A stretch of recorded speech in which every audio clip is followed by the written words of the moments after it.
Olá, estamos chegando com o programa que leva até você as iniciativas empreendedoras, os resultados e prospecções das companhias listadas no mercado brasileiro. E no BMC Business de hoje, nós vamos bater um papo com o Gustavo Couto, que é CEO da Vamos, e com o Gustavo Moscatelli, que é CFO da companhia que atua aí nos setores de transporte e logística. Pioneira em um mercado ainda inexplorado aqui no Brasil. Desde 2019, a penetração ainda é extremamente baixa do aluguel de caminhões no país, como que gera grande oportunidade aí de crescimento no mercado, especialmente porque a tendência secular de terceirização de atividades não essenciais está ganhando força no mundo corporativo moderno, o que acaba favorecendo companhias como a Vamos, que nós vamos conhecer melhor a partir de agora.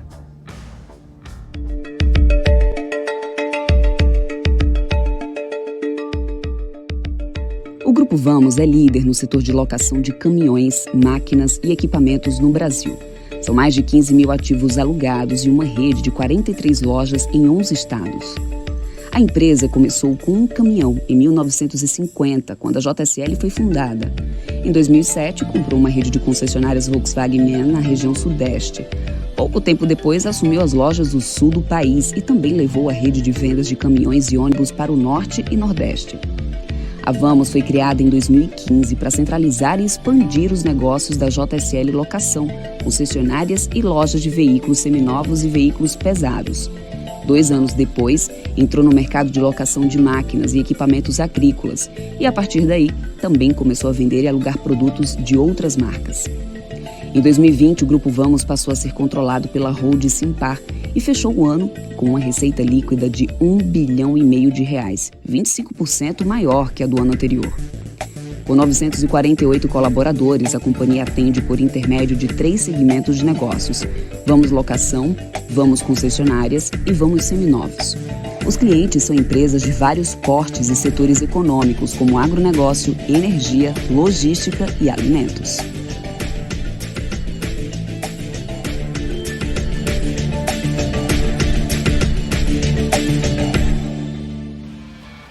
Mas antes da gente bater um papo aí com o Gustavo Couto, CEO do Grupo Vamos, e também com o Gustavo Moscatelli, CFO da companhia, eu quero trazer o Alex André. Vocês já conhecem, especialista de investimentos, meu parceiro de todos os dias aqui no BMC Business. E aí, Alex, aliás, o Grupo Vamos também teve lucro líquido, né, nesse segundo trimestre, 100 milhões aí, chegando a ficar quase 3 vezes maior do que no ano anterior, né, Alex? É isso mesmo, Débora. Aí também, se a gente comentar os números, né, do próprio Vamos, números muito fortes, né, em todas as linhas de resultados, tanto números operacionais, tanto números financeiros. Né, a companhia é líder no segmento. A gente está vendo aqui tanto a parte do agronegócio também impulsionando bastante, a companhia também olhando para esse segmento, que a gente vai comentar um pouquinho mais. E também, quando a gente pega a infraestrutura, né, realmente a Vamos aí é uma das companhias que também vem se consolidando no setor, né, como a própria Simpar, né, também é a controlada. E uma companhia também que muitos, né, investidores, analistas colocam como queridinha, né, do setor. Então, realmente a Vamos é um papel, né, uma ação que vem se performando muito bem ao longo do tempo, claro, mostrando uma taxa de crescimento, não só nesse último resultado, mas nos últimos resultados, nos últimos trimestres, no último ano também, vem mostrando crescimento, mesmo com um cenário muito desafiador, né, Débora? Isso mesmo, Alex. A gente ainda vai falar também de mais resultados dessa temporada de balanços por aqui, hoje trazendo os números de BB Seguridade, Localiza e Multiplan. Mas agora, para a gente entender melhor os números do Grupo Vamos, saber mais sobre os próximos passos da companhia, vamos lá, vamos conversar ao vivo com o Gustavo Couto, que é CEO da companhia, e também com o Gustavo Moscatelli, que é CFO da companhia. Sejam muito bem-vindos aqui ao BMC Business. Os Gustavos, né, aqui do Grupo Vamos. Obrigado, Débora. Prazer falar com vocês aqui. Obrigado, Alex, também pela introdução. A gente está muito feliz aqui pelo convite, muito honrado. Espero que a gente possa bater um bom papo aqui hoje. Vamos lá. Boa tarde, Gustavo. Débora. Boa tarde a todos. Ótima tarde. Vou deixar aqui o papo aberto mesmo. Qualquer coisa, vocês podem interferir, tomar a palavra, querer um complementar o outro. Fiquem à vontade para que a gente consiga bater essa bola aqui de uma maneira cada vez mais conversada mesmo, para poder levar o que importa aí para o investidor, que é a informação que interessa, né? Mas vamos lá. Antes da gente começar aí o nosso papo sobre a companhia diretamente, eu gostaria de pegar com vocês um overview geral, assim, para o setor, né, do Grupo Vamos. Como que vocês estão enxergando o segundo semestre? E o ano que vem, o que esperar para o setor? Legal, Débora. É uma boa pergunta. O Grupo Vamos, ele vem se tornando inovador no sentido de oferecer alternativa para os nossos clientes na renovação da frota. É importante dizer que a frota brasileira de caminhões, principalmente, é uma frota muito antiga, muito velha e, consequentemente, muito improdutiva. E é nesse sentido que a Vamos vem se especializando, ou seja, trazendo alternativas para aqueles clientes que precisam ter uma frota mais produtiva ou reduzir custos, ou mesmo renovar pela expansão dos seus negócios. Então, a gente conseguiu e vem conseguindo ao longo do tempo justamente olhar com este olhar para o cliente, ajudá-lo nesse sentido. Então, aquele cliente que está buscando a expansão da sua frota, que está encontrando no mercado atualmente uma oportunidade de crescimento para o seu setor, bem, encontra na Vamos uma solução interessante. Da mesma maneira para aqueles clientes que estão enfrentando com a pandemia uma recessão no seu setor. Então, ou seja, a gente acaba ajudando os nossos clientes nesse momento de renovação da frota, de uma modernização e produtividade dessa frota. Por isso que a expectativa para o segundo semestre e para o ano que vem de uma continuidade nesse ritmo de crescimento, uma aceleração muito forte, porque, de novo, é um setor muito pouco explorado e que vem apresentando uma série de oportunidades para os nossos clientes e, consequentemente, para a Vamos. Perfeito. Se quiser completar alguma coisa, fica à vontade, Moscatelli. Não, tá ótimo. Obrigado. Então, vamos continuar então. Bom, vocês bateram um novo recorde aí em relação aos resultados desse segundo trimestre da companhia, né? Quais são os destaques desse balanço? Olha, Débora, a gente vem batendo recorde após recorde desde a criação da Vamos, porque, de novo, né, a gente começou com uma empresa que tinha uma base muito pequena, porque é um mercado inexplorado. Então, a gente vem crescendo e é o 12º, eu gosto de brincar assim, é o 12º trimestre consecutivo que a gente bate recorde. Cada trimestre, e provavelmente o próximo vai ser um recorde em relação ao anterior, e assim foi o segundo em relação ao primeiro trimestre desse ano. Então, a gente teve um lucro líquido, né, recorde, ou seja, a gente atingiu 100 milhões de reais, que é praticamente 3 vezes o lucro líquido que nós tivemos no mesmo período do ano anterior, e é um crescimento bastante expressivo em relação, mais de 30% em relação ao primeiro trimestre desse ano. E a gente tem uma expectativa também de continuar entregando um crescimento muito forte, como eu disse na primeira pergunta, e basicamente no segundo trimestre a gente também bateu o recorde de assinatura de novos contratos. Então, neste primeiro semestre do ano, já foram quase 2 bilhões de reais em investimentos com contratos assinados com novos clientes, o que traz para a gente uma perspectiva de crescimento para os próximos exercícios muito forte também. Entendi. Bom, mas para poder a gente... Pode completar, pode falar, Gustavo. Eu vou só completar com um destaque que eu acho que é bastante importante, que é a rentabilidade da companhia também, né? Além de um crescimento muito forte que a gente vem apresentando trimestre após trimestre, a diligência na alocação de capital tem sido muito grande. Isso fez com que a rentabilidade da companhia crescesse de forma significativa ao longo dos últimos trimestres. Então, nesse trimestre, a gente reportou uma aceleração não só no crescimento, mas também na rentabilidade, com ROIC, retorno sobre o capital investido, de 14,9%, que é comparado a 11,3% do ano passado. Então, isso também é um destaque bastante relevante, dado que a gente está num ritmo de crescimento muito grande. Eu acredito que esse ritmo, então, deva se manter aí para os próximos trimestres, né? Eu sei que a gente não pode dar guidance por aqui, né? Mas, então, acredito que essa expectativa não vai se quebrar logo agora, né? Não, a gente está muito animado, Débora, com a perspectiva de crescimento e, de novo, né, o fato da gente vir conseguindo crescer, mesmo com todas as questões que envolvem, né, as incertezas do momento, a gente vem conseguindo crescer, como eu disse, batendo recorde atrás de recorde, mas o que motiva a gente realmente não são os recordes, o que motiva a gente realmente é oferecer oportunidade alternativa aos nossos clientes e, consequentemente, poder entregar para os acionistas e para o investidor de Vamos um retorno adequado à expectativa que a gente vem criando. Bom, mas não dá para poder a gente deixar de falar dessa crise sanitária que tem afetado, de toda forma, a economia global. A pandemia afetou os negócios de todos os setores. E aí na Vamos, como foi passar por isso no ano passado? Houve alguma mudança? Foram necessárias adaptações mesmo operacionais na companhia? Como que vocês passaram por esse momento que a gente pode dizer que, com certeza, foi turbulento aí para muita gente? Olha, Débora, o primeiro cuidado que a gente teve, naturalmente, foi com as pessoas, né, com os nossos clientes, então todos os cuidados, respeitando os aspectos legais com relação às nossas lojas, horários de funcionamento. Então, obviamente, que a primeira preocupação realmente foi com as nossas pessoas, os nossos clientes, em especial, onde a gente tinha maior ponto de contato e maior exposição, que eram as nossas lojas. Então, a gente tomou uma série de medidas de cuidados sanitários que, naturalmente, continuam até o momento, porque a gente sabe que a pandemia e a crise ainda não passou. Ela está sendo atenuada à medida em que a vacinação acontece, mas o fato é que essa foi naturalmente a nossa maior preocupação. O que veio na sequência, efetivamente, foi aquilo que eu comentava com você, ou seja, o nosso modelo de negócio, ele vem ao encontro dos interesses dos nossos clientes, seja aquele que está vivendo um momento mais difícil e que precisa cortar custo, e o aluguel de caminhões é mais barato do que a aquisição de caminhões. Então, consequentemente, a gente acabou oferecendo também para os clientes que estavam passando por dificuldade uma oportunidade de repensar as suas operações e, consequentemente, reduzir seus custos e modernizar sua frota com uma alocação de capital mais eficiente. E da mesma maneira, como eu disse, no momento da retomada, ou seja, a gente também percebe claramente que os clientes no momento da retomada, eles buscam uma alternativa com uma melhor alocação, onde eles possam fazer alocação de capital nas suas atividades principais, no seu core business. E aí, novamente, a Vamos vem ao encontro dessa oportunidade, e é isso que a gente vem fazendo com que a gente tenha essa expectativa tão positiva para os próximos exercícios. Gustavo? Oi? Tranquilo? Então vamos lá. Deixa eu só trazer aqui uma pergunta de um dos nossos telespectadores, já tem perguntas aqui para vocês, é do Rafael de Lima, no nosso chat, aqui ele está falando o seguinte: tá tudo maravilhoso, mas o que a Vamos tem que ficar em alerta? Quais os riscos que as Vamos têm?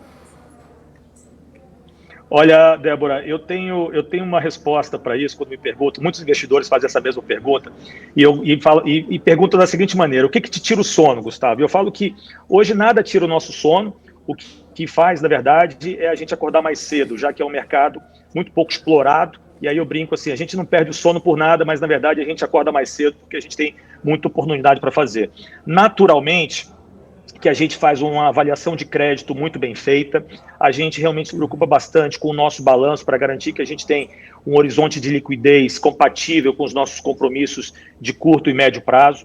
Então a gente realmente tem ali as preocupações no que diz respeito à execução, e aí toda companhia que cresce muito rápido, como a gente está crescendo, corre o risco de tropeçar em algum aspecto da execução. E é isso que a gente acorda todo santo dia, revendo todos os nossos processos, agregando muita tecnologia, garantindo que a gente tem os mesmos procedimentos com relação a critério e diligência na hora de avaliar cada contrato novo. Apesar de a gente estar hoje com mais de 1.000 contratos dentro de casa, a gente não deixa de olhar, eu e o Moscatelli, para todos os contratos. A gente vê com certeza aquilo que a gente está investindo, o capital do acionista, para ter certeza que esses compromissos eles vão ser honrados e que a gente está crescendo de forma saudável, preservando a rentabilidade.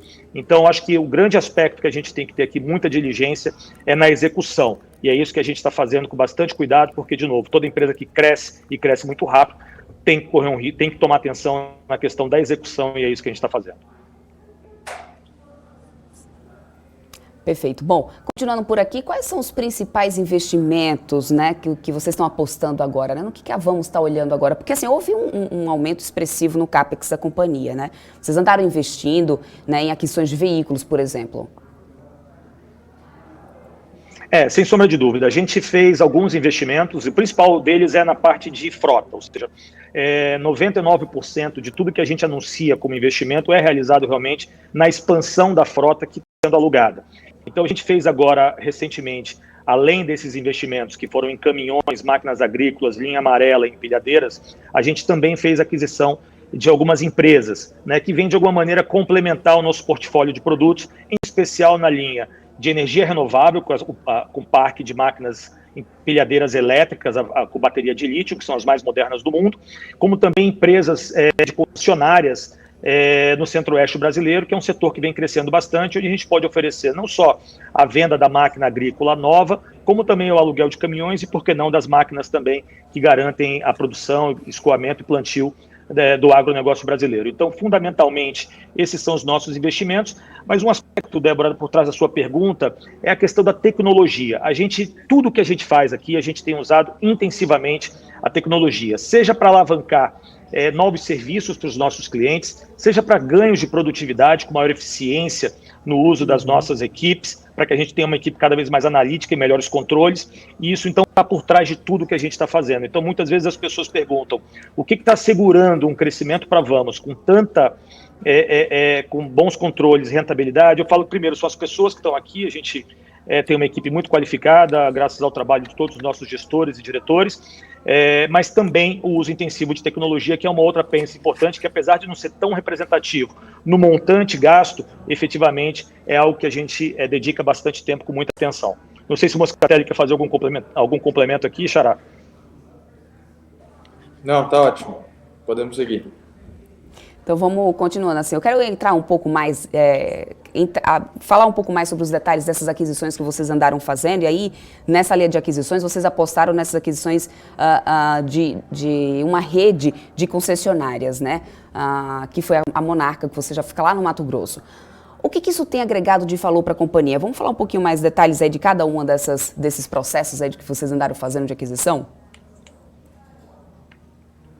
Legal, Débora. Eu vou começar aqui, vou passar para o Moscatelli na sequência, mas a Monarca, ela é uma área complementar à nossa operação já existente do agronegócio, onde a gente pegava uma parte do Mato Grosso e uma parte de Goiás, vindo até para a região sudeste, pegando um pedacinho de São Paulo e um pedacinho de Minas.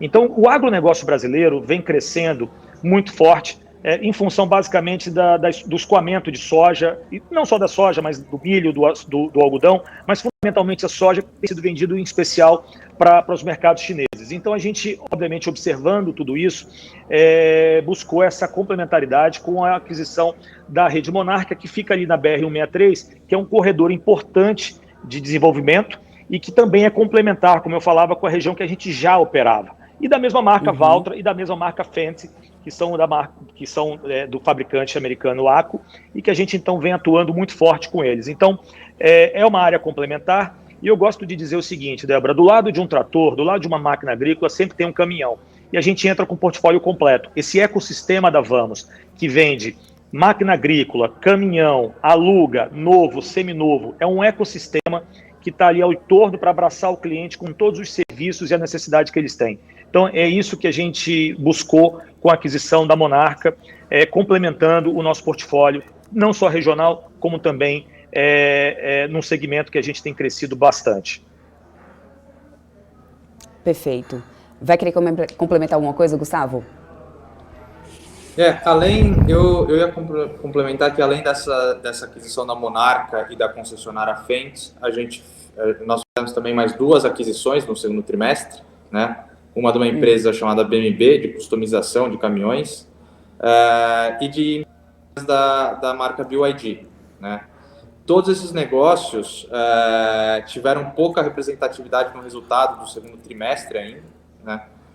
Porque a maior parte deles foi aprovado no CAD ou no final de abril, começo de maio, então teve pouca apropriação de resultado no trimestre. O benefício dessas aquisições, o mercado e os investidores vão enxergar no resultado da companhia a partir do terceiro trimestre. Tá? Então, isso são resultados que a gente vai começar a divulgar, né, a partir do terceiro trimestre e que vão gerar um valor adicional ao que a gente vem reportando até então. Perfeito. Eu quero chamar aqui o Alex André, que é meu parceiro aqui no BMC Business todas as tardes, para os Gustavos, né? Ele tem pergunta aqui para vocês dois, ele que vai trazer algumas perguntas aqui para vocês. A gente já estava falando aqui dessa questão de aquisição. Alex tem mais perguntas, né, Alex? É isso aí. Muito obrigado, Gustavos, aí, né, pela apresentação aqui no BMC Business. A minha pergunta é sobre a aquisição, né, que também chama a atenção, né, que é das empilhadeiras elétricas, né?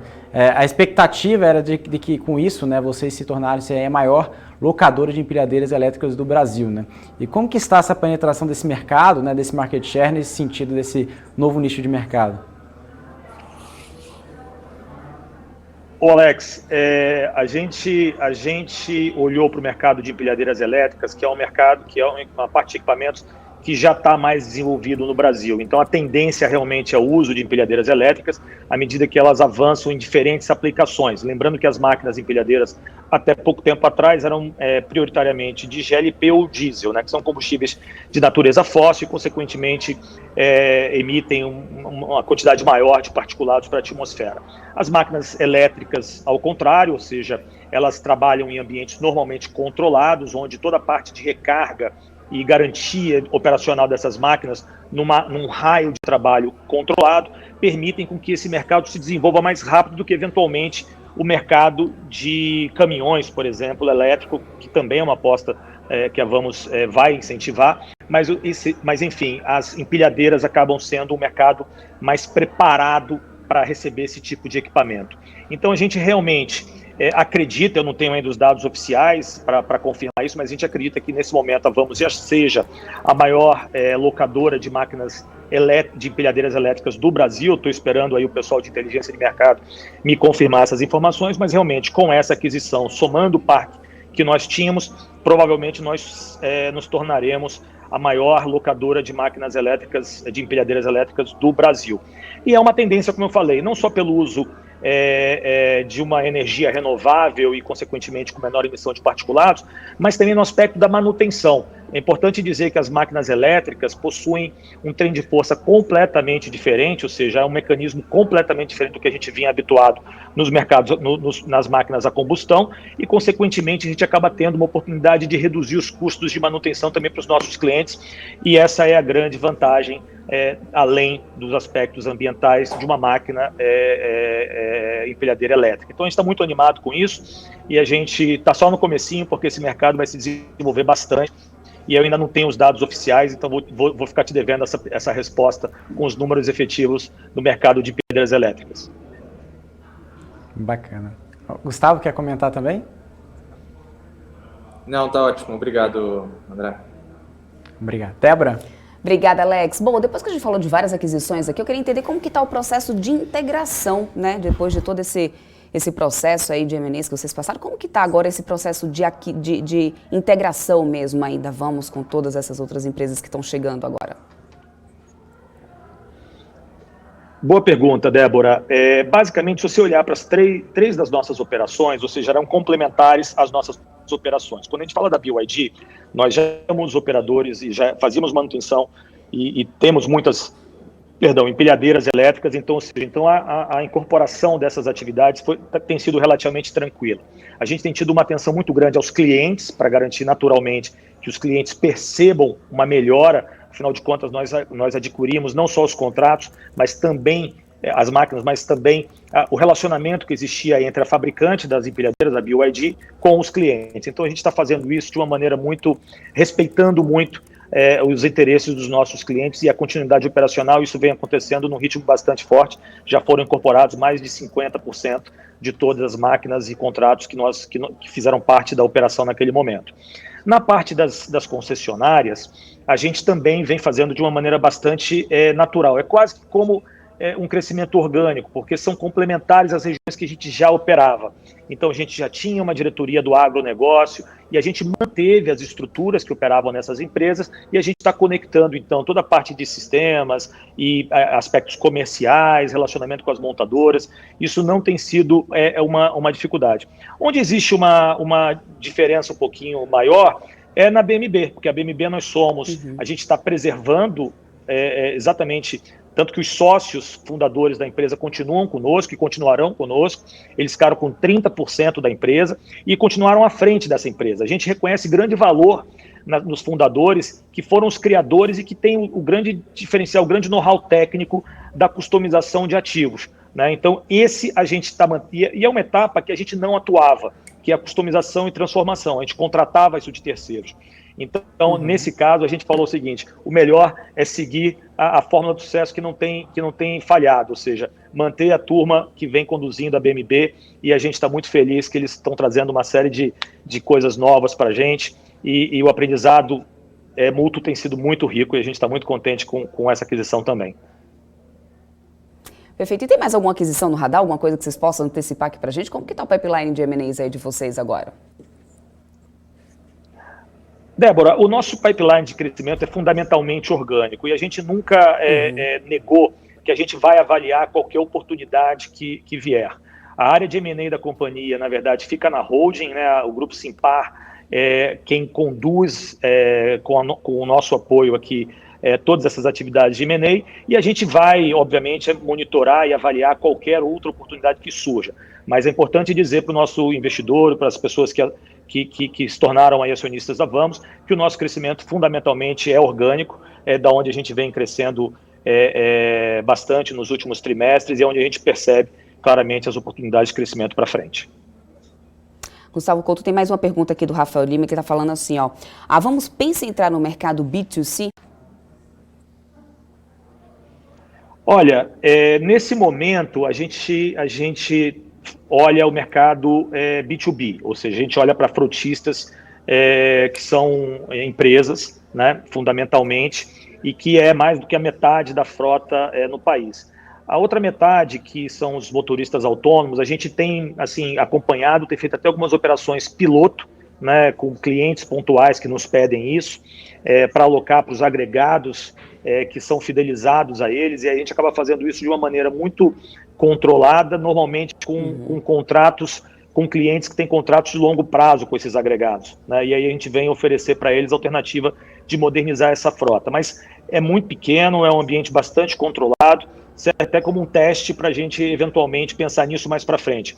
Mas a oportunidade com os grandes frotistas, com as empresas que têm algum tipo de frota, que pode ser de 5, 10, 15 ou 300 caminhões, é tão grande que tem bastante espaço para a gente continuar focado e colocando energia no segmento de grandes de empresas, B2B, né, como você comentou, é onde a gente fundamentalmente vai colocar energia, vai colocar toda a nossa atenção. Perfeito. Tem mais uma pergunta aqui e também um elogio do Daniel Canguço. Ele fala assim, ó, boa tarde, pessoal. Primeiro, parabenizar o excelente trabalho do Gustavo Couto e todo o time. O plano de atingir 100 mil caminhões e máquinas até 2025 é muito audacioso, exige um CAPEX. E o plano permanece?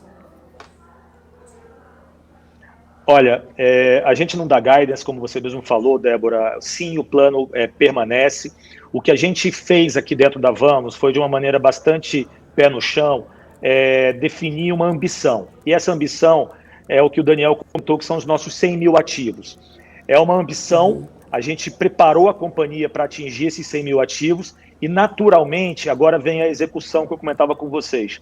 Então, a gente, com bastante controle, com bastante pé no chão, a gente está se preparando para isso e a gente vai chegar aos 100 mil ativos. Não me pergunta quando, né? Eu brinco assim, porque isso, obviamente, vai depender o quanto o mercado esteja preparado para isso, a gente, Vamos também, esteja preparados para poder atender o nosso mercado, os nossos clientes, sem abrir mão da qualidade do nosso serviço, sem abrir mão da nossa austeridade, da nossa simplicidade, dos valores que nos trouxeram até aqui e com muito pé no chão. Então, apesar da meta ser bastante ambiciosa, a gente não vai, de maneira alguma, permitir que essa vontade de crescer comprometa, por exemplo, a rentabilidade. Essa é um compromisso que a gente é capaz de assumir aqui, que o crescimento ele vai vir sim, como ele está vindo ao longo dos últimos trimestres, sem que nós sem que a gente abra mão do nosso compromisso de preservar a rentabilidade em níveis satisfatórios para que o acionista ali tenha a remuneração adequada para a confiança e para o investimento que ele fez na Vamos. Bom, eu quero trazer aqui de novo o Alex Andrade, tem mais perguntas aqui para vocês. Alex. Obrigado, Débora. Acho que a minha pergunta é mais uma pergunta mais top-down, né, do que bottom-up, né? Uma pergunta que muita gente se provoca mesmo em relação à infraestrutura no Brasil, né? A gente sabe que quando a gente pega relações de estradas no Brasil todo, tem um grande desafio, tanto na parte de grãos, né, de escoamento de grãos, tanto na parte de infraestrutura. A gente vê muita parte, a gente viu nos últimos anos, né, o governo federal muito atuante, agora totalmente diferente, né? A gente vê aí uma grande parte de endividamento, largando agora a parte em relação ao setor privado, na parte de infraestrutura. Como vocês enxergam, primeiro, esse desafio muito grande, né, de infraestrutura aqui no Brasil, que é um gargalo mesmo, e também investimentos do setor agora, que está mais dependente da parte privada do que na parte pública, como a gente observou em alguns anos atrás. Isso seria bom também para Vamos? Isso, você também observa novas concessões, também isso sendo um movimento positivo, né, com mais veículos, né, com mais locações, enfim, como vocês enxergam esse cenário macro aqui no Brasil na parte de infraestrutura? Olha, Alex, a gente reconhece e acha, né, que a infraestrutura, o déficit de infraestrutura logística no país é altíssimo, seja na operação portuária, nas ferrovias ou até mesmo nas rodovias, né? O país ele tem uma forte dependência do modal rodoviário e poderia ser diferente, e a gente acha que qualquer investimento em infraestrutura vai tornar a malha logística brasileira mais eficiente. Então é por isso que a gente realmente acredita como grupo, aí eu estou falando pelo Grupo Simpar como um todo, se vocês olharem, o grupo anunciou investimentos recentes em outros ativos também de infraestrutura logística.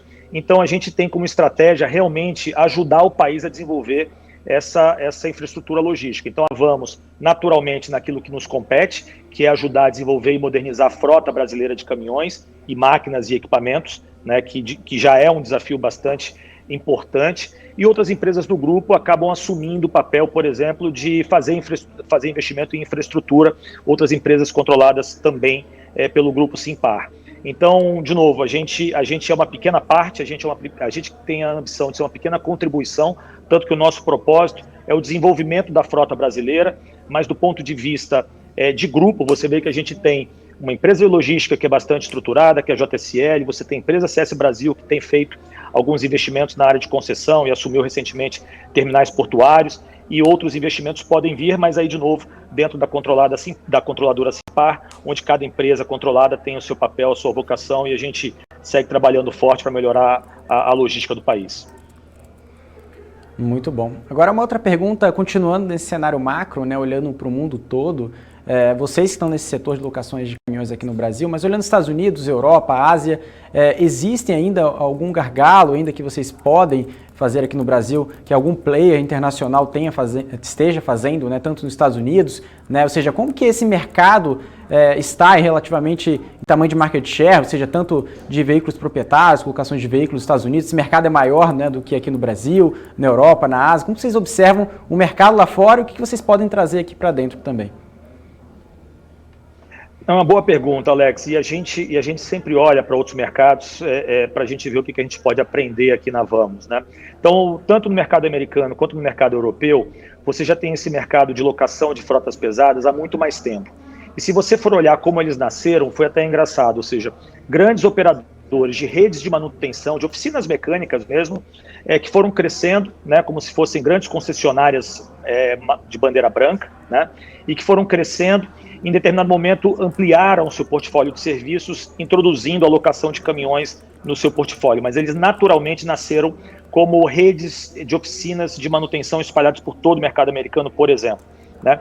No Brasil, a gente nasceu como de dentro de um operador logístico, do maior operador logístico do Brasil, que é a JSL, que teve que desenvolver as competências de gestão de caminhões pesados e frotas pesadas da sua própria necessidade de atender o seu cliente, ou seja, nós éramos proprietários de muitos caminhões, uma frota muito grande, então a gente teve que aprender a fazer manutenção, a hora certa de comprar, a hora certa de vender, desenvolvemos a rede de lojas de seminovos para vender o ativo ao final daquilo que a gente entendia que era vida útil, a rede de oficinas credenciadas e etc. Então a gente nasceu daí. Então a gente respeita muito a origem, o nosso DNA, que assim como no mercado americano, teve a orientação voltada, teve o nascimento orientado para manutenção, e a gente também de uma forma um pouquinho diferente, mas também como grandes usuários de caminhões. Só que lá a diferença é que esse mercado já está funcionando assim há 50 anos. E no Brasil a gente vem desenvolvendo isso há pouco mais de 4 anos. Então a gente tem muito espaço para crescer, enquanto no mercado americano a gente está falando de 25% de penetração na frota rodante, né, e uma frota muito mais moderna, muito mais nova, que tem abaixo de 10 anos de idade média. Aqui no Brasil a gente está falando de uma frota que tem mais de 21 anos de idade média e que tem uma penetração aí de locação em torno de 1%. Então a gente tem certeza que à medida em que os clientes conheçam o modelo de locação, naturalmente isso vai ajudar os nossos clientes a modernizar suas frotas e talvez um dia chegar na mesma participação do mercado americano, e é para isso que a gente vai trabalhar bastante, como eu brinquei com vocês agora há pouco, acordar cedo todos os dias para poder aproveitar essa oportunidade que está diante de nós. Legal. E como que vocês conseguem, né, ampliar esse market share, né, como você disse, um mercado bem incipiente com o uso da tecnologia, né? Tanto na parte do consumidor em si, né, ou seja, a empresa mesmo, né, todos os seus stakeholders, como vocês mesmo dentro de processos internos, como que vocês empregam realmente a tecnologia para vocês crescerem cada vez mais de forma eficiente, né? Ou seja, como você disse, né, um modelo de precificação, onde realmente precisa desses caminhões, né? Ou seja, onde tem ali a maior taxa, né, de aluguel, enfim, entre várias métricas, né? Como vocês conseguem fazer, como você disse, né, até a própria inteligência de mercado, como que vocês empregam a tecnologia para que realmente vocês cresçam e tenham um crescimento bem expressivo aí nos próximos anos? Eu vou pedir para o Gustavo Moscatelli aqui responder essa, se for o caso eu complemento então, Moscatelli, por favor. Maravilha. André, acho que um dos grandes avanços que a gente teve na companhia nos últimos 2 anos foi no uso intensivo de tecnologia em todos os nossos processos. E, sem dúvida, o uso de tecnologia na parte comercial e na prospecção de novos clientes tem acelerado bastante o nosso crescimento, né? Hoje, a nossa área de inteligência de mercado ela é fundamental no processo de vendas para a gente ser mais assertivo, e por isso que a conversão e a aceleração do crescimento vem aparecendo, como vocês podem ver aí nos últimos trimestres, né? E do ponto de vista de controle, hoje a gente tem, de fato, a companhia na mão, né? Como a gente costuma falar, do ponto de vista de controles e processos. Então, desde a prospecção dos clientes, né, que passam por um uso intensivo de tecnologia, para o nosso time comercial saber chegar no cliente já preparado, com um produto que ele vai oferecer para o cliente, que é o produto que o cliente utilize, né, até a parte de precificação que é feito hoje em real time na frente do cliente, né, o que traz mais velocidade para o fechamento dos negócios. E depois toda a área de back-office, toda integrada no mesmo sistema, que nos dá segurança para continuar crescendo e escalando a companhia. Isso tudo está sendo feito, né, graças ao uso intensivo de tecnologia em todas as etapas do processo, né. Isso, sem dúvida, é um ambiente vivo, né, porque a companhia vai se transformando e crescendo e ganhando mais escala, e, sem dúvida, a gente precisa revisitar isso a todo momento, e é assim que a gente vem fazendo, né. A gente costuma falar que a gente sempre quer estar à frente do crescimento do ponto de vista de estrutura, né? E quando eu falo de estrutura, não é só estrutura organizacional, mas estrutura do ponto de vista de tecnologia e de controles e processos, para não ter a famosa dor do crescimento e, pelo contrário, usufruir da escala e do crescimento que a companhia vem tendo, que é o que a gente está fazendo, como eu comentei, uma expansão forte no retorno também, que é a consequência disso tudo. Tá. Muito bom. Gustavo, quer complementar? Não, eu ia comentar, o Gustavo Moscatelli falou bem, e é que, na verdade, a gente, além de tudo isso, a gente também tem colocado novas ferramentas à disposição dos nossos clientes.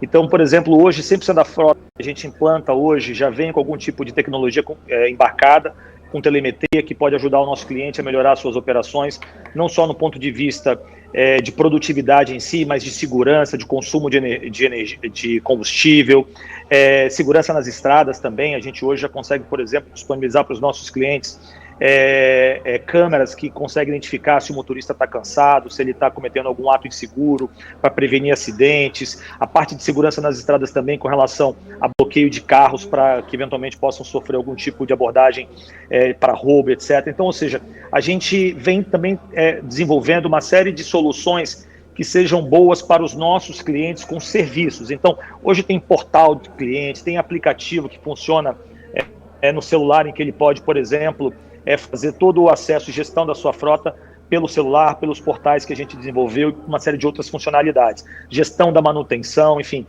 Quando a gente desce nível de processos, você já percebe que o que a gente fez, que se chama plataforma digital Vamos, ela está 100% integrada na parte de controles internos do back-office, mas também levando para o cliente informação em tempo real. Então, é nesse sentido que a gente vem trabalhando muito forte, como o Gustavo Moscatelli disse, com o uso intensivo de tecnologia. Muito obrigado. Agora eu vou passar para a Débora com mais considerações. Obrigada, Alex. Na verdade, exatamente isso. Eu quero que vocês deixem aqui, tanto o Gustavo Couto como o Moscatelli também deixem aqui as considerações finais de vocês. Eu quero que vocês contem sempre. Quero agradecer, claro, por ter aceito o nosso convite aqui, vir aqui falar um pouco do Grupo Vamos. E também deixar o espaço aqui já aberto para vocês, né? Sempre que tiverem qualquer novidade aí do Grupo Vamos, contem aqui com o BMC Business, porque a gente está aqui para poder conseguir levar cada vez mais informações aos investidores, inspirar os investidores e estreitar esses laços aí das companhias, né, com os investidores. Então, contem sempre aqui com a gente. Muito obrigado. Fica aqui o espaço então, para as considerações finais de vocês. Débora, Alex, muito obrigado pelo convite. É uma honra para a gente estar aqui falando um pouquinho, né, de algo que é tão novo, né, no mercado brasileiro e que a gente tem tanto orgulho de ser pioneiro, né? O que eu queria rapidamente aqui é agradecer aos nossos colaboradores. Eu brinquei no anúncio de resultados da gente que essa equipe não para de bater metas, né? Por mais que a gente aumente as metas, que a gente trace objetivos mais ambiciosos, o time da Vamos tem batido uma atrás da outra e a gente está muito feliz por ter formado uma equipe incrível e que tem trazido para a gente tantas alegrias. Agradecer aos investidores de Vamos pela confiança. A gente sabe que nos dias de hoje, ou seja, com tantas oportunidades de investimento, ou seja, acreditar em algo novo, tem sido para a gente realmente um motivo de muito orgulho, e a gente vai trabalhar bastante firme, bastante duro, para que a gente possa continuar merecendo o investimento e a confiança de vocês. Então, o meu muito obrigado a todos os investidores de Vamos. Moscatelli. Eu também queria agradecer a todos vocês, Débora, André e todos que estão aqui com a gente, e colocar também à disposição nossa área de relações com investidores, todos os investidores que quiserem tirar dúvidas, entrar em contato para conhecer mais nosso modelo de negócio. A gente tem uma área aqui dedicada, o pessoal atende prontamente, então a gente tem esse canal também aberto com todos vocês. Obrigado, boa tarde aí a todos. Perfeito, muito obrigada, até uma próxima então. E esses foram o Gustavo Moscatelli, também o Gustavo Couto, que foi CEO do Grupo Vamos aqui. Espero que vocês tenham gostado do papo sobre a companhia, né? Que a gente vai continuar falando por aqui, inclusive, também mais sobre o setor, mas agora com ela, Heloísa Cruz, gestora da Stocks. É sempre um prazer ter você por aqui, Elo. Seja novamente muito bem-vinda aqui ao BMC Business.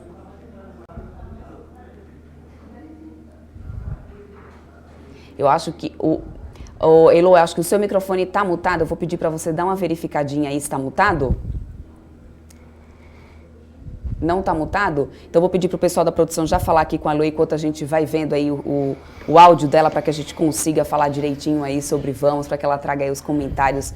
Elo, que conhece muito bem aí do case, conhece muito bem da companhia. A gente possa comentar um pouquinho sobre esses resultados recordes, inclusive, né, que a companhia vem tendo aí um seguido do outro, né, constantemente, Alex. Realmente é uma coisa que acredito que não tem como não surpreender, né? Realmente, Débora, acho que são ótimos pontos, né, que nós escutamos agora sobre a relação aqui da Vamos. Inclusive, até a própria Simpar, né, vem surpreendendo positivamente em todos os seus braços, e da Vamos não é diferente, né? Ou seja, é um braço que, como eles disseram, né, é muito recente aqui no Brasil, locação de veículos, inclusive caminhões, agora entrando mais à frente em relação a máquinas agrícolas, né, explorando esse potencial do agro aqui no Brasil, e também vai ser um grande desafio em relação, né, à malha logística, né? Inclusive o próprio Grupo Simpar entra em todas as frentes, né, tanto na parte do modal rodoviário, na parte portuária, como ele disse, mas aqui na parte da Vamos, acho que tem um grande potencial quando a gente fala aqui de números operacionais, ou seja, o mercado ainda é muito incipiente quando a gente olha para os Estados Unidos, como a Europa. Eu acho que tem muito potencial aliado à tecnologia, né, ao uso de processos. Eu acho que isso pode realmente trazer, né, cada vez mais um trigger adicional, um driver de valor para a companhia ao longo dos próximos trimestres, Débora. Perfeito, Alex. Agora sim, parece que a gente já tem a Elo aqui para poder a gente conseguir comentar um pouquinho também sobre os resultados da Vamos. Elo, agora me ouve? Agora ouço. Quer dizer, eu já estava... Agora, na verdade, eu que não estava ouvindo você. Agora tá tudo certo. Bom, Elo, agora te ouço bem. Eu acho que você conseguiu acompanhar um pouquinho do papo que a gente estava tendo aqui com o CEO e CFO da Vamos, né? Mas aí eu queria falar um pouquinho contigo sobre esse resultado trimestral da Vamos, né? Que ficou acima aí do esperado para algumas corretoras do mercado, né? Esse resultado veio em linha com o que você esperava, né? Como que fica o preço do papel agora aí, na tua opinião? Não veio em linha, veio bem acima das minhas expectativas. Eu não estava esperando, eu estava esperando um resultado bem forte, mas assim, realmente veio surpreendente. Acho que não teve nenhuma linha que não surpreendeu, tá? Principalmente de receita muito forte. Acho que eu estava esperando alguma coisa na casa de 15% tri contra tri. Expansão de margem, assim, a gente esperava um pouco, não tanto. O ROIC veio muito alto, né? Quase 15%. Então, realmente foi surpreendente o resultado, e acho que o mercado reagiu a isso, e acho que ele pode reagir mais, né? Quando você olha, até o número de Simpar que vocês estavam comentando, foi um número bem forte, e surpreendeu todo mundo. E na hora que você faz a conta, eu sempre falo, eu não tenho coragem de colocar aquilo no meu modelo, né? Eu coloco isso no modelo otimista, mas o modelo que eu trabalho para mim, ele acaba sendo um número menor, um número, digamos, mais fácil de atingir. Só que cada vez que vem um resultado muito mais forte, você acaba tendo que revisar os números. Então, assim, a expectativa fica muito alta. Assim, se ela consegue manter o ritmo de crescimento, eu não digo nem esse, porque esse eu não ponho no número, mas na linha do que meu projetado, considerando que ela já cresceu a frota, acho que tem espaço ainda para andar, e acho que a gente pode ver o papel continuar andando. E quais são as vantagens competitivas da Vamos, na tua opinião, Elo? Eu acho que a primeira delas é a escala, né? Então, a compra de caminhões no Brasil é muito fragmentada. Você está falando de muita gente comprando caminhão e cada pedido pequeno. E no momento que você tem um grande comprador, você acaba tendo um cara que consegue ajudar as montadoras na linha de produção, né? Então, você vira e fala assim, olha só, eu vou comprar tantos caminhões para o prazo tal, então você desloca uma parte da sua linha de produção só para mim. E se essa parte é só para mim, você acaba sendo mais produtivo, porque é um caminhão mais padronizado, enfim. Então, acho que quando a gente fala em caminhão, é muito isso. E em máquinas, não é tão fácil você conseguir, né, o acesso, né, são relativamente poucas empresas de locação de máquinas, e elas atuam no mesmo tipo de máquina, né? Então, você teve aí até um outro IPO da Armac, que foi um IPO que foi muito bem aceito pelo mercado, veio num múltiplo até mais alto que o da de Vamos, porque o modelo de negócio é diferente. Então, assim, você tem um mercado que ainda é muito incipiente, então acho que tem muito espaço. Esses dias eu estava conversando com um empresário do ramo agrícola, né? Eu falei, mas você compra ou você aluga? Aí ele virou e falou assim, a gente ainda não está muito animado, muito confiante no business de aluguel, então a gente acaba preferindo comprar, mas quem sabe, né? Então acho que é um mercado novo e aí tem muito espaço para crescimento. E a tua visão para o setor do Grupo Vamos aí nos próximos semestres, Elô, como que fica agora? Então, eu sempre falo que eu gosto muito desse tipo de tese, que a gente chama de aumento de penetração, né? Então, eu não acho que vai ter máquinas agrícolas sim, mas não vai ter muito mais caminhão no Brasil. Mas você tem o mercado de locação, né? O subgrupo ali de locação, é um grupo que é pequeno ainda, então você tem muito espaço para crescer. E uma coisa que é importante é você entender que nem toda empresa quer se dedicar na logística. A empresa quer focar no core, quer produzir, quer criar o produto, e logística só não pode dar errado. Então, quando você começa a terceirizar, você vira e fala assim, ok, então, de repente, manutenção de caminhão, que para Vamos é o dia a dia dela, então ela tem a peça, ela tem reposição. Se você é uma empresa, uma indústria que tem 200 caminhões, aí você começa a precisar fazer, tem que trocar a roda de aço porque bateu e deu problema, aí você não tem estoque. Então, eu acho que isso vai ser cada vez normal. O CEO da companhia, ele não quer se preocupar com roda de caminhão, ele quer se preocupar com a produção dele. Então, eu acho que é um pouco essa a minha expectativa. Perfeito, Elô. Quero que você deixe as suas considerações finais aqui em relação a Vamos, inclusive, a todo o grupo aí, que você deixa aí, o que as pessoas precisam aí deixar no radar para ficar de olho aí, porque a gente já tem um semestre inteiro pela frente, né? Dá para poder a gente aproveitar alguma oportunidade. Acho que o grande desafio, vamos lá, para o acionista de Vamos, são duas coisas. A primeira é que já tem um crescimento precificado, tá? Então, se ela continua mantendo esse ritmo, mesmo desacelerando, você tem upside, mas assim, você olha e fala assim, ok, já não é uma empresa que, só de carregar o que ela já tem, ela tá barata. Então, acho que tem um pouco de entender se a empresa continua conseguindo crescer, um pouco se ela faz alguma aquisição, ou se as vendas de caminhões, ou a demanda por caminhões continua alta.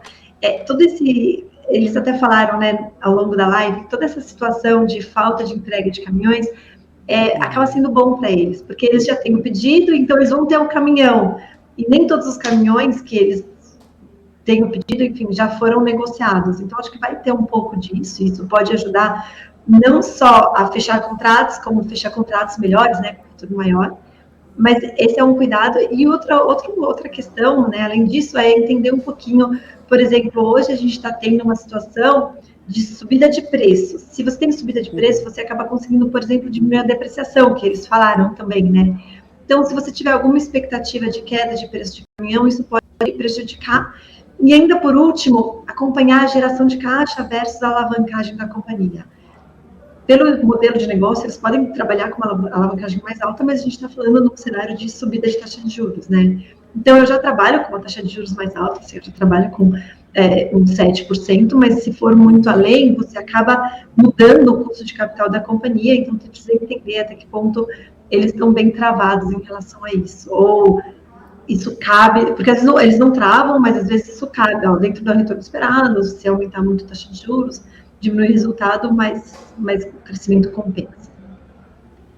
Perfeito, muitíssimo obrigada por contar sempre aqui, por a gente poder contar sempre contigo aqui também, pelo teu apoio, trazer sua ótima análise aqui sempre pra gente, seu olhar pra gente, que isso é muito importante. Obrigada, Tailô, até uma próxima. Eu que agradeço, até a próxima, um beijinho pra vocês. E essa foi a participação da Heloísa Cruz, que é gestora da Stocks, ajudando sempre a gente aqui a levar para você, né, informação que realmente gera valor para o seu investimento. Agora a gente vai continuar falando dos resultados dessa última temporada de balanços de 2021, né, Alex? Hoje a gente vai começar falando sobre BB Seguridade, que veio abaixo da expectativa do mercado e o papel acabou caindo bastante depois desse balanço, né, Alex?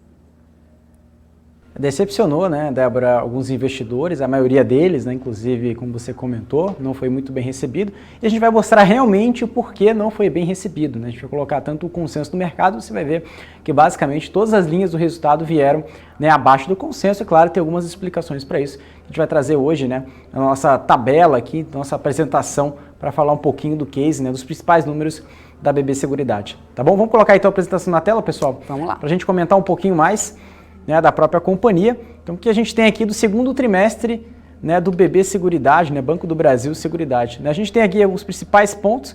Primeiro, para a gente comentar em relação, né, da modernização tecnológica da companhia, né, transformação digital. Então, a gente tem aqui, se puder colocar a apresentação aqui na tela cheia, o pessoal aí acompanhando.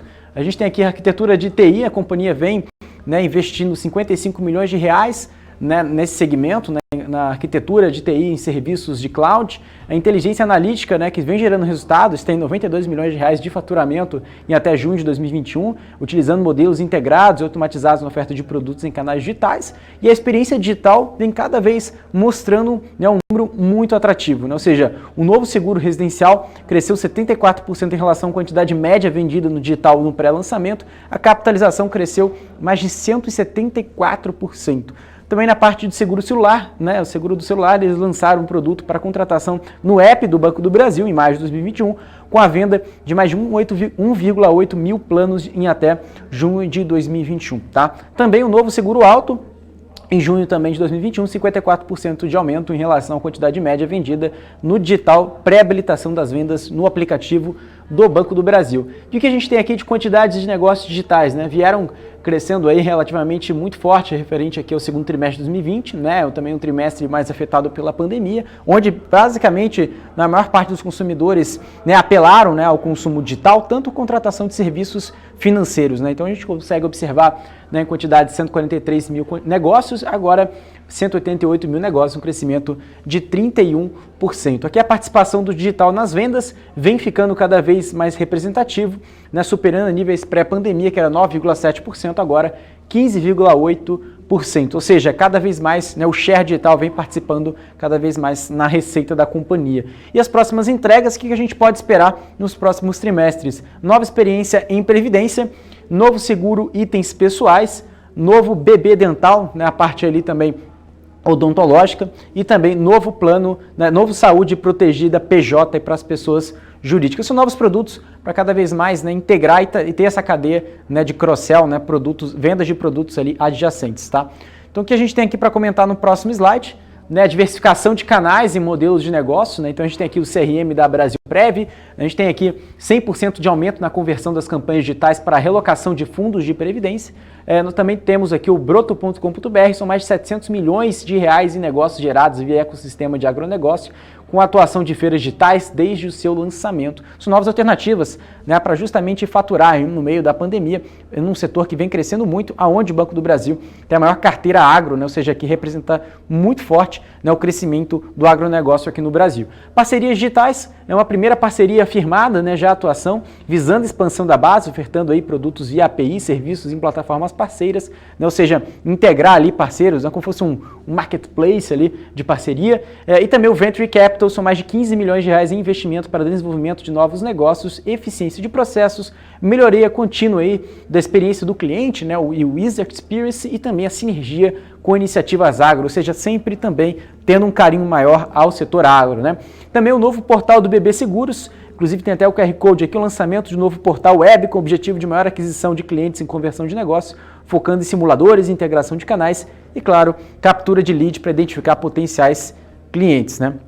O que nós temos aqui agora para a gente falar um pouco sobre a experiência do cliente, né, e também vendedores, e também na parte de novos produtos, né? O que a gente observa do NPS, né, que é o Net Promoter Score, que basicamente mede a satisfação do cliente. A gente consegue observar um aumento ali, desde a meta no primeiro semestre de 2021, né, a meta superou ali em 3,5 pontos percentuais. Essa intensificação do relacionamento digital tem abordagem, né, de pós-venda e entrega de conteúdo para cada etapa do ciclo de vida dos produtos, aumentando em 10 pontos percentuais o percentual de clientes impactados em determinado tipo de produto digital. Ou seja, a jornada digital, né, de sinistro também tem a simplificação do processo de comunicação e acompanhamento, com aumento de 4 pontos percentuais no NPS do seguro de vida. Também melhoria de contínuo de assistências e também conselhos de clientes, são realizações, né, de 3 ali no semestre, que resultaram em mais de 16 implementações de melhorias a partir de ideias fornecidas pelos próprios clientes, ou seja, a companhia escutando do que realmente necessita fazer de melhoria, né, de processos, né, de mudanças do próprio cliente. Isso é muito interessante. Simplificação da jornada de venda, né, a disponibilização ali de ofertas montadas para a vida, né, a prestamista, residencial e previdência para reforçar a força de vendas do BB.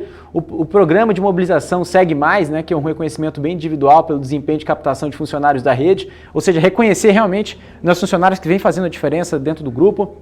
No primeiro semestre foram 36 mil funcionários contemplados e mais de 51 mil funcionários capacitados e 90% do público-alvo cadastrado, tá? Quais são os novos produtos lançados, tá? A gente tem aqui, né, relação pecuário-faturamento, né, uma expansão nacional atingindo participação do mercado de 60%. A gente tem a Vida Agricultura Familiar, né, para operações de crédito já contratado com lançamento em junho, que já aconteceu, e produtos de acumulação que combina com coberturas de risco, né, o Brasil Prev Flex. Então, quais são as entregas futuras? Portal Corretor Brasil Prev, CRM BB Corretora, que a gente vai comentar também sobre BB Corretora, intensificação do rural para as áreas não financiadas e, claro, capturar novos clientes que ainda não foram, né, atendidos. Então, nós temos aqui, nesse próximo slide, a gente tem aqui o lucro líquido do trimestre impactado pela volatilidade da inflação, né, um ponto que a gente vem sempre comentando aqui na parte macro, o que realmente a companhia entregou. A gente tem aqui o lucro líquido, 754 milhões de reais, ou seja, a gente consegue ver uma queda, né, ao longo dos últimos trimestres, e aqui a gente consegue observar os 6 primeiros meses de 2020 e os 6 primeiros meses de 2021. Então a gente está falando aqui de um crescimento das principais linhas de negócio, mas ele não chegou a ser impactado. Você consegue ver aqui o impacto da defasagem do IGPM logo aqui nessas linhas aqui, junto com o gráfico amarelo, tá? Então a gente consegue ver 24% dos prêmios emitidos de seguro de vida, um crescimento, mais de 32% em prêmios emitidos de seguro rural, mais de 64% das contribuições de previdências e aqui mais 15% em receitas de corretagem, tá? E que a gente tem aqui para falar um pouco sobre o resultado operacional versus resultado financeiro, né? O resultado operacional ficou em linha, crescendo 4%, um pouco mais ali de 1,7 bilhões de reais, e o resultado financeiro, quando a gente compara aqui os 6 primeiros meses, tá? Pegando trimestralmente, ficou em 855 milhões. Falando de resultado financeiro consolidado, né, a companhia também vem caindo em participação do lucro líquido ajustado, né, a margem vem caindo para 3,5% no trimestral, e quando a gente pega aqui, nos 6 primeiros meses também caindo para 2,1% negativo, né, ou seja, o resultado foi muito ruim, né, negativo em 37 milhões de reais, né. E quando a gente consegue aqui para falar um pouquinho mais sobre os modelos de negócio, né, ou seja, o que realmente impacta nas principais linhas. A gente tem aqui Brasil Seg, né, que é a principal parte aqui de prêmios emitidos, teve uma capacidade, né, de ganho de 15% semestralmente. Prêmios emitidos por ramo, a gente consegue ver uma participação bem forte ali na parte de vida, né, o rural vem crescendo muito, né, ou seja, nos últimos trimestres, empresarial, massificados também crescendo ali uma participação de 52%. Quando a gente consegue ver indicadores de desempenho, a gente consegue observar também, né, um aumento de sinistralidade, também junto ali com a parte combinada, comissionamento e também despesas gerais e administrativas, né, o G&A. A gente falou do lucro líquido também, né, aquele lá era o consolidado, falando da Brasil Seg também caiu 18% semestralmente e também trimestralmente a 243 milhões de reais. E os destaques, como a gente disse, maior volume trimestral de prêmios, rejuvenescimento da base de clientes, né, só um aumento de 81% de clientes em até 30 anos, aumento de 25 pontos percentuais na participação dos canais digitais, ou seja, o digital ficando cada vez mais presente, o lançamento do novo seguro residencial e evolução do programa de inovação aberta, Impulso Open, com identificação de soluções para desafios de retenção e precificação da BB Seguridade, tá? Falando aqui agora da Brasil Prev, né, o que a gente tem, contribuições crescendo ali 30% para 22 bilhões de reais, captação líquida também crescendo ali, tanto o índice de resgates também subindo, né, que é um ponto ali de preocupação dos últimos trimestres, chegando a 10% né, no último trimestre do segundo tri de 2021, e a gente tem uma captação líquida bem pequena ali de 100 milhões de reais, né?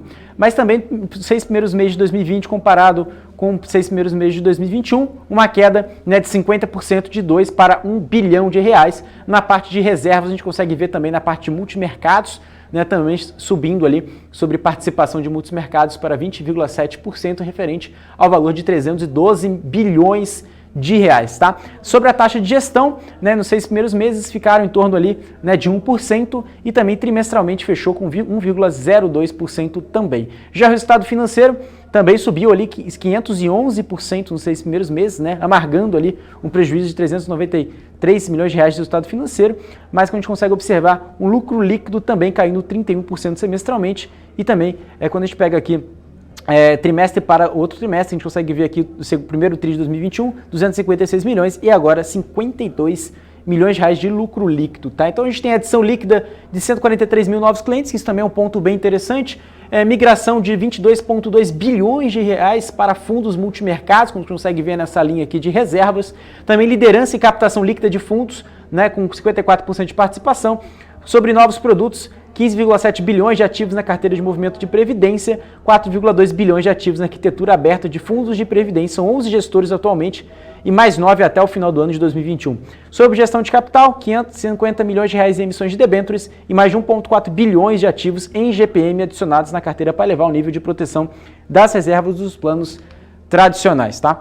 Então, esses são esses principais pontos. Na parte de capitalização, a gente tem aqui, né, Brasil Cap, né, a gente tem aqui a arrecadação caindo 1% semestralmente, resultado financeiro também, a margem financeira de juros, né, em pontos percentuais caindo para 2 pontos percentuais, né, também semestralmente e trimestralmente para 1,3 pontos percentuais de margem financeira.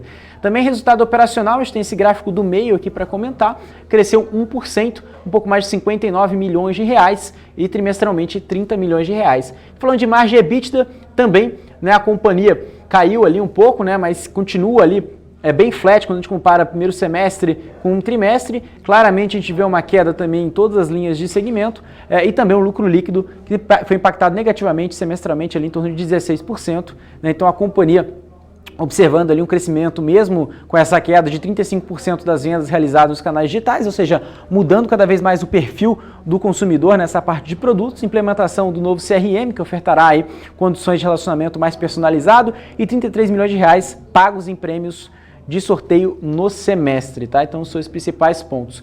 Já a BB Corretora, né, um outro ponto aqui que a gente traz um gráfico de pizza, né, fica muito mais fácil a gente conseguir observar esses números. A receita de corretagem subiu 10% para um pouco mais de 1,8 bilhões de reais.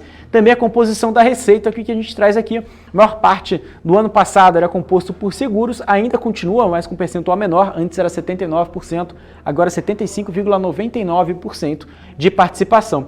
Planos odontológicos continua, né, uma parte bem pequena, 0,1%, capitalização 9,2% e previdência 14,6%. Já a margem líquida subiu 0,2 pontos percentuais e também o lucro líquido ajustado subiu 10%, um pouco mais de 1 bilhão de reais. Tá?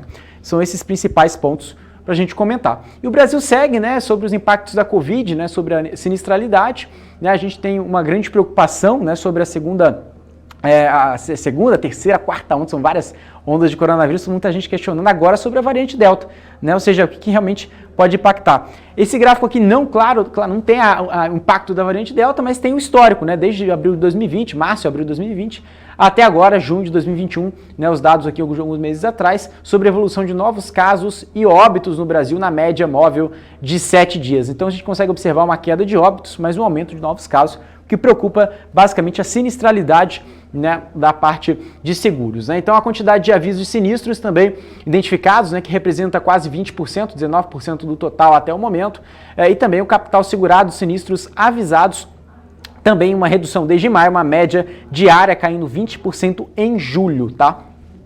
Sinistro Covid, distribuição por faixa etária, a gente consegue observar a maior parte corresponde a 61 a 70 anos e também aumentando ali de 51 a 60 anos. E o avanço da imunização nos estados com maior participação do faturamento do BB Seguridade. A expectativa de imunização de toda a população adulta, com ao menos até a primeira dose, é de até outubro de 2021. Claro que isso muda de estado para estado, mas esse é o consenso tá, da companhia. Agora indo para números financeiros, né, o que a gente traz aqui de consenso dos principais analistas do Brasil. A gente traz aqui, né, tanto o consenso, né, ou seja, aqui é o consenso, a estimativa aqui foi um número reportado pela companhia. A gente tem aqui o LPA, né, o famoso IPS, né, o lucro por ação, que foi divulgado, ou seja, a companhia, o mercado tinha uma expectativa, né, de 46 centavos por ação de lucro, foi 0,37, abaixo. Quando a gente fala de receita, o mercado esperava ali um pouco mais de 1,13 bilhões de reais, foi em torno de 1,08 bilhões, ou seja, também abaixo. Quando a gente fala de lucro líquido ajustado, né, a companhia reportou 757,17 milhões, o mercado esperava 883,25 milhões de reais, também abaixo, né? O que a gente consegue observar aqui alguns múltiplos também, né, tanto EV/EBITDA, né? Alguns analistas também já precificando nos próximos anos, né? A gente tem aqui o consenso de 2021, 2022 e também 2023, e a companhia, a gente consegue ver uma significativa melhora ao longo dos próximos anos, mas esse trimestre realmente decepcionou bastante sobre a sinistralidade dos números e também alguns pontos, mas o que trouxe a maior otimismo nos números foi a captação realmente líquida de novos clientes e também a adoção de canais digitais. Falando aqui no último slide, para a gente comentar aqui sobre o preço-alvo da BBSE, né, Banco do Brasil Seguridade, BBSE, a gente traz Morgan Stanley, R$30 de preço-alvo, Banco Safra 38, BTG Pactual 27 reais, a gente tem aqui Santander também a 37, Banco Inter 32,50 e Goldman Sachs 29 reais, tá? São 68,8% dos analistas recomendando compra, são 11 analistas recomendando compra, 31,3% dos analistas recomendando hold, né, manter, e também são 5 analistas e nenhum analista indicando venda para as ações do BBSE, Banco do Brasil Seguridade. Débora. Maravilha, Alex, olha aí, agora a gente tem mais resultados por aqui, porque a gente vai falar dos números de Localiza, né, que apesar do lucro de quase 5 vezes no segundo trimestre, né, indo para 447,9 milhões de reais, as ações da empresa também caíram após os números que foram divulgados, né, Alex? É isso aí, Débora. Realmente, depois dos números que foram divulgados, né, da própria Localiza, a gente observou, né, realmente uma queda muito forte. Foi um dia atípico, né, depois do resultado, e a companhia caiu junto com o setor, né, foi um dia bem ruim. Mas falando do setor como um todo, a gente consegue observar números muito fortes em relação a seminovos, né, a parte Rent a Car e a parte GTF, também a parte de gestão de frotas vem crescendo, acho que não tem nenhuma grande novidade, aliado aí, claro, um desafio muito grande da cadeia, né, de suprimentos no mundo todo, que desafia as montadoras, que também é um lado muito bom, um drive de crescimento tanto da Localiza quanto de outros players do mercado. Então eu trouxe a apresentação aqui na tela para a gente falar dos principais números da companhia. Então vamos colocar aqui na tela cheia aqui para a gente comentar um pouquinho dos principais resultados. Receita líquida de aluguel de carros, né, e crescendo ali muito forte, desde o segundo trimestre de 2020, 94%, claro que o segundo trimestre foi muito impactado, mas comparando com 2019, também cresceu 24,3%, tá? 930,6 milhões de reais de receita líquida, tá? De aluguel de carros. Diária média também, a gente conseguir observar aqui a diária subindo para 82,5, né, R$ 82,50, subindo ali 53%, né, quase 54%, comparado com o segundo trimestre de 2020, e a taxa de utilização, né, saltou, ficando ali próximos a níveis pré-pandemia, que era 78,8%, agora chegando a 75,9%. Quando a gente compara de receita líquida de GTF, gestão de frotas, a gente consegue observar uma alta menor, né, mas uma alta significativa de 3,1%, um número ali no segundo trimestre de 2021 para mais de 296 milhões de reais, e desde 2019 continua crescendo também, crescendo 19,5%. Diária média, quando a gente consegue observar de GTF, crescendo 5,9% para 57,1%, ou seja, a gente está falando de frotas para pequenas, médias e grandes empresas, por isso que esse preço fica mais abaixo, a gente consegue ter um preço mais competitivo e também a gente consegue observar uma taxa de utilização, claro, bem maior, por maior volume de veículos, chegando a quase 98%, assim, superando o nível pré-pandemia, que era 97,9%, agora em 98,4%, tá? São um setor mais resiliente. Destaques financeiros, agora sim vamos anotar os principais números para depois a gente fazer a nossa lição de casa, tá? O que a gente tem de destaques financeiros? A gente consegue observar segundo trimestre, né, referente ao segundo trimestre de 2020, crescendo 71% de receita líquida, um pouco mais de 2,6 bilhões de reais, e também o segundo trimestre de 2019 reportando um número maior ainda, de 3,6% de crescimento. Geração de caixa operacional, EBITDA superando ali 77% de crescimento, no pior momento da pandemia no segundo trimestre de 2020, mas crescendo 54% com 2019, esse número de 769,7. Ou seja, anota esse número aqui, 769,7 milhões de reais de EBITDA, receita líquida 2 bilhões e 695 milhões de reais, tá? O EBIT também superou quase 100% ao nível de 2019 e o lucro líquido disparou, saltou ali 135,6%. A gente está falando desde o segundo trimestre de 2020, olha que tamanho de crescimento de lucro líquido, 398%, tá? A gente está falando de número de 447,9%. Será que surpreendeu o mercado esse tamanho de crescimento? Vamos anotar esse número também, 447,9%. Depois a gente volta aqui para a gente bater esses números, tá, da companhia. O que a gente tem aqui de aluguel de carros, né? É um setor aí que muita gente conhece, principalmente localiza, a gente consegue observar Rent a Car, né? O RAC. A gente tem aqui a parte de números de diárias, né? Então, ou seja, desde 2016 a companhia vem aumentando sua frota e, consequentemente, ela vem alugando cada vez mais carros, né? Então, a gente tem aqui, né, um CAGR, né, que é uma taxa composta de crescimento de 2016 até o ano de 2020, né, o ano fechado. 2019 para 2020 cresceu quase 8%, a gente está falando de mais de 50 milhões ali, né, de usuários, números de diárias, né, totais. O que a gente tem aqui também para comentar um pouco, né, sobre o segundo trimestre de 2020, sobre 2021 com 2020, né, a gente vê um crescimento de 26% e 16% referente a 2019. Receita líquida também com CAGR, né, uma taxa de crescimento composta de 2016 até 2020 de 21,5% e também 2019 para 2020 3,2%. Lembrando que em 2019 a companhia passou a apresentar crédito de PIS e COFINS nas linhas de despesa. Anteriormente os créditos eram contabilizados como redutores de impostos sobre a receita, tá? E também a companhia que demonstra esse número todo, né? A companhia tem uma gestão eficiente de preço, ou seja, ela sabe comprar carro, ela sabe vender carro. A gente também já vai falar a parte dos seminovos aí, isso, né? Ou seja, tendo o objetivo, né, no melhor uso da frota em contexto de disponibilidade de suprimento de carros, como eu comentei ali no começo da apresentação, que resultou num crescimento de 94% na receita na relação do segundo trimestre do ano passado, tá? Agora no próximo slide, que a gente tem para comentar, gestão de frotas, né? O GTF, que também teve uma taxa composta de crescimento em 4 anos ali, 17,4%, receita líquida também crescente em todos os anos, em 12,8%, acho que não surpreende, né? A maior companhia do setor. Também a gente consegue observar trimestralmente crescendo, tanto o número de diárias crescendo 8,8%, tanto receita líquida crescendo 3,1%. E a gente observa aqui um aumento de 8,8% dos volumes e 5,9% na diária média, resultando num aumento de 3,1% na receita líquida já no segundo trimestre de 2021.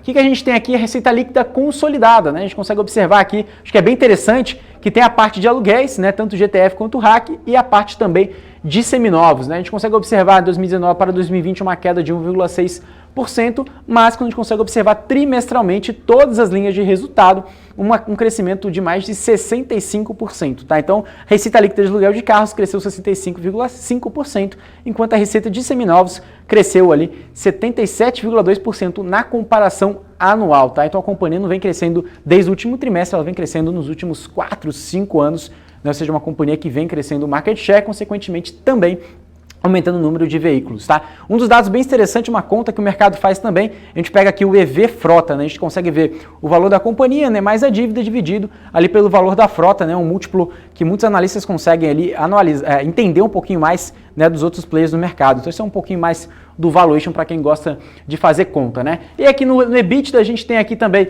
na parte de geração de caixa operacional, a gente vê aqui um crescimento também de 25%, anualmente de 2019 para 2020 uma alta ali de 11,5% e trimestralmente tanto 77% olhando para o ano passado, olhando para 2019, 54%. Acho que essa tabela é bem interessante, né? A gente consegue ver aqui a margem EBITDA, né, de todo o histórico, desde 2016, acho que a companhia disponibilizando isso para o investidor fica bem interessante. A gente consegue observar ali o segundo trimestre de 2020, a companhia teve uma margem EBITDA até que agora menor comparado, né, ao ano passado, que era 53,1%, mas ao mesmo tempo, né, a gente consegue observar a parte de seminovos ganhando margem, né, de 14,6%, ante uma queda da margem EBITDA, que era negativa em 4%. Né? E o consolidado, a gente consegue observar que a maior parte ali que foi colaborativa, né, para essa margem foi a parte de seminovos, que total ali chegou no segundo trimestre 62,7%.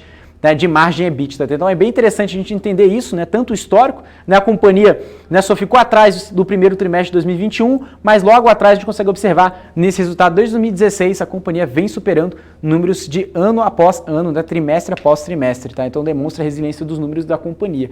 O EBIT consolidado também, né, tem esse resultado, inclusive as vendas de seminovos, né, que foram calculadas aqui sobre as receitas de aluguel, também a gente consegue observar um número ali de um EBIT de 208,3% ao superior ao segundo trimestre de 2020.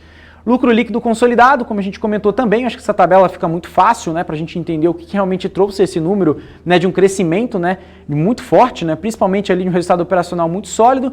O que traz ali na relação, né, de lucro líquido? A gente traz o EBITDA, depreciação de carros, depreciação e amortização de outros imobilizados, depois entra a parte de despesas financeiras, imposto de renda e contribuição social. Tá? Então isso que a gente consegue trazer nessa conta, um crescimento ali de quase 400% no segundo trimestre, ante o segundo trimestre de 2020. E já o perfil da dívida, né, um ponto bem interessante, a companhia tem mais de 4 bilhões de reais em caixas e aplicações financeiras e a sua dívida cobre ali em até o ano de 2023, né, na parte total ali, ou seja, a companhia tem 824 milhões de reais de dívida nesse ano, no ano que vem um pouco mais de 1,2 bi, em 2023 1,5, quase 1,6 bilhões de reais. Então uma companhia muito bem posicionada, trazendo aí uma forte posição de liquidez e gestão ativa do perfil da dívida, cada vez mais alongando sua dívida e trazendo uma postura muito boa de estrutura de capital, tá? E movimentação da dívida líquida, né? A gente tem aqui um ponto de dívida líquida, né, no dia 31, né, ou seja, lá no ano passado, né, no último trimestre, um pouco mais de 6 bilhões de reais, não movimentou tanto, né? A gente consegue ver uma compra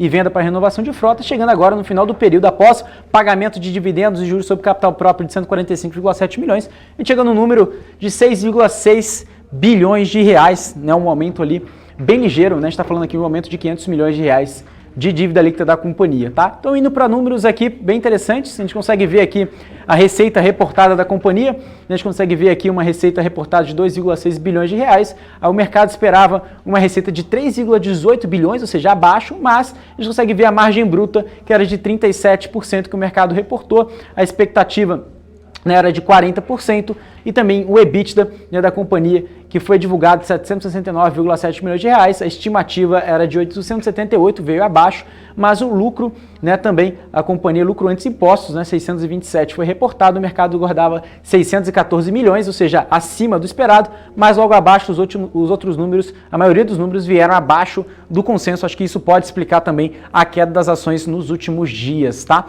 Mas a gente consegue observar agora, né, no preço-alvo dos analistas, né, ou seja, o que realmente o mercado espera das ações da Localiza em relação tanto compra ou venda ou até mesmo manter as suas ações. A gente tem aqui Banco BTG, um preço-alvo, né, dando buy, né, R$ 75. A gente tem o Morgan Stanley dando aqui, né, o mercado aqui em perspectiva de desenvolvimento com o preço do mercado em si, R$ 65, o papel ali. A gente tem o último preço aqui divulgado na tela de hoje, mas a gente tem aqui o consenso do analista 63,2%, são 12 analistas recomendando compra, 6 analistas recomendando vender e 1 analista recomendando venda, tá? Então o que a gente tem aqui também, né, Bradesco BBI, R$ 86, tem o Banco Safra dando neutro a 59,5 milhões de reais, desculpa, R$ 59,5 por ação, a gente está acostumado a falar em números grandes, né, milhões, bilhões, você está falando aqui de número por ação, R$ 59,5 por ação. Também a gente tem aqui o Banco Inter, R$ 74, Credit Suisse, 74 e Santander também dando compra a R$ 97, tá? Então são esses principais números também, lembrando aqui, do que esses são os principais números atualizados e sempre os analistas, também os bancos, corretoras, vêm atualizando esse resultado de acordo que tem aí um novo movimento, né, um novo resultado ou algum fato relevante. Né, esses são os principais números de recomendações de preços-alvos dos analistas para as ações da Localiza, Débora. Olha aí que bacana, viu, Alex? Todo mundo tem gostado bastante aí de poder... Inclusive o professor Cabral deixou um recado aqui para você que não dá para deixar passar. Tá bom, Cabral, eu vou perguntar pro Alex. Ele tá dizendo assim... Uma live minha da Suno, ele apareceu no fundo tirando a roupa. Agora pergunta pra ele o que ele tá fazendo agora pra estar trabalhando de terno. Como mudou esse garoto? Você tá vendo? Agora ele tá no BMC Business, Alexandre Cabral. Convida agora Subimos de patamar, Cabral. Você não tá entendendo o que tá esse Alex André aqui, tá? Você não tá entendendo o que tá esse garoto aqui, não. Mandar um grande abraço pro Cabral aí. Pois é, meu professor também, daqui a pouquinho aí, Alexandre Cabral, a gente está fazendo um curso aqui, né, do pessoal lá da B3, inclusive daqui a pouquinho ele vai ser o meu professor também, tenho até medo, hein, quando chegar nessa parte. Mas vamos lá, Alex, a gente já vai continuar com essa temporada de balanços, mas amanhã a gente prometeu o número de Multiplan aqui hoje, mas não vai dar pra gente trazer, porque tá chegando aí o Now com a Hanna Beltrão, também o Rafael Lara, então a gente vai deixar os números de Multiplan para amanhã, fiquem aí com caneta e papel na mão, que amanhã a gente tem Multiplan e mais resultados aqui para vocês. O Odontoprev também vai estar por aqui, então já fiquem aí por dentro do spoiler. Eu aguardo vocês aqui amanhã, né, Alex?